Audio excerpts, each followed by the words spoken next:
Ito, mayroon ditong budget na mountain bike ko. So presyo dito 6,500 pesos. Napakamura to.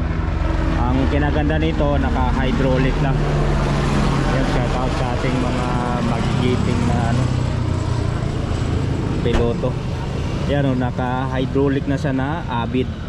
Tapos shifter Altos 9 speed. So 3x9 ang seat up nito.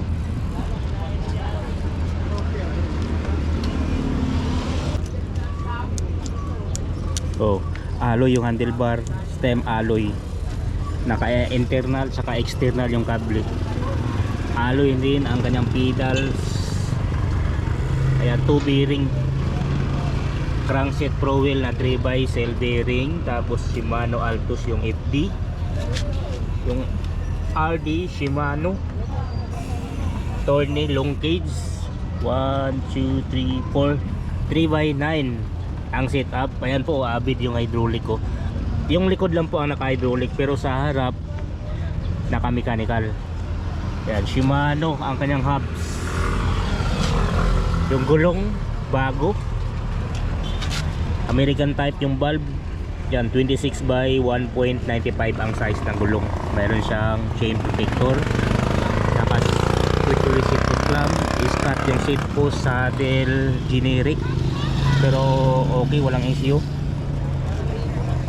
Ayan po, naka mechanical siya. Tapos naka lockout tinidor. Yan, naka center lock pa, quick release yung mga hubs. Ano, center lock yan. So Shimano yan. Ayan, Shimano din pala yung caliper nito sa harap po, pero mechanical. So presyo dito 6,500 pesos.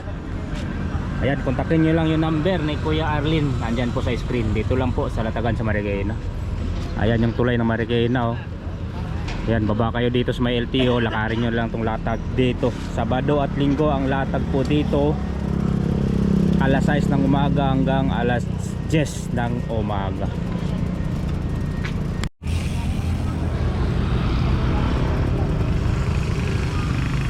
Ayun, mayroon tayo ditong nakitang Pyogyo kay Mang Andy. Ayun, mayroon tayong mga solid supporter dito. Baka may gusto kang batiin, tay? Siyempre, yung anak ko tsaka yung aking asawa. Ayun, Hello, mahal. saan pa kayo galing yan, tay? Doon pa, sa Kainta. Kainta pa kayo galing? Oo, Kainta lang. Saan naman kayo uuwi po? Saan kayo uuwi? Sa Bilisis nga. Okay. So Tapat lang ng hypermarket. ingat po kayo, tay, sa ride shop. Ingat po sa ride. Itong presyo dito 12,000 pesos. Ayan po, Pyogyo Calibre alloy po ito. Hindi to folding, ha. Ayan, oh. Nakainang itong carrier niya. Tapos meron siyang side stand. Tapos Shimano Giori yung mga brake nito. Ayan, may bell, yung shifter micro nyo kung hindi ako nagkakamali nito. Tapos yung mga preno nya, oh. Yan, oh, Shimano Giori quick release. Yung mga hubs, yan, Bridgestone yung gulong, Presta valve. Tapos sukat nito is 18 pala ito, 18 by 1.5. Oh, yan, legit na Bridgestone.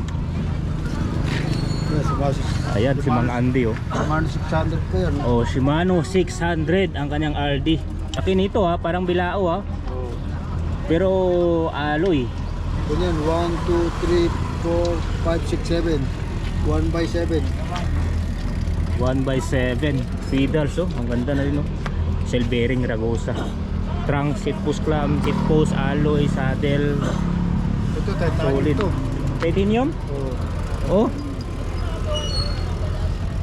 12,000 pesos, pero may konting tawad. Pagka humingi ng tawad. Pag humingi ng tawad. Ito, mga Andy, magkano benta nito? 25,000 pesos. May kasalanan, pwede pa rin tumawad. Oh, pwede kayong tumawad. Naka-Giores to, oh. Nag-uri lang. 11 speed. Giori. Novatic yung mga hubs. Maxxis gulong bago. Maxxis space 29 by 2.10. ABR seat post clamp, Labisi seat post, saddle, Specialized, ayan po, letter S. Yan, weapon na, ano ba tong weapon? Hunter. Yan, naka-internal cabling, naka-rigid ang tinidor na carbon lodi, pati handlebar, FSA, carbon, ABR yung stem. Ayan, yung hydraulic niya, Shimano Giori. Diba? Yan, pati yung shifter Shimano Giori. Okay. Yan, yung pedals nito, Labisi. Yan, Labisi, malaki yung pedals nya. Kung trip nyo to, 25,000 pesos. Pero huwag kayong mayang tumawad, madaling kausap si Mang Andy. Ayan po, andyan yung contact ni Mang Andy sa screen. Pwede kayo mag-text o tumawag sa kanya. Yung dalawa yung mount nyo. Medium na 29er ang sukat. 29.